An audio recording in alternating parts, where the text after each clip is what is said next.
আমি থাকব বসে আশায়, চিঠির উত্তর আসবে আমার গায়।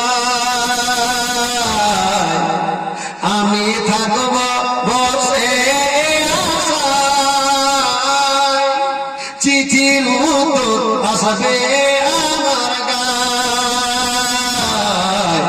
আমি লিখিব চিঠি দেব তোমায়, পাখি পৌঁছে দিও রাজা। আমি লিখিব চিঠি দেব তোমায়, পাখি পৌঁছে দিও রাজা। বিরক্ত হচ্ছেন আর মনে হয় ভালো লাগে না, তাহলে শেষ আজকে। আগামীতে আসলে ইনশাআল্লাহ এই গজলগুলো শোনাবো। আর বাকিতে মোলাকাত বাকি। এই বলে আমার বক্তব্যের পরিসমাপ্তি ঘোষণা করলাম। ওয়া মা আলাইনা ইল্লাল বালাগ। আসসালামু আলাইকুম ওয়া রাহমাতুল্লাহ।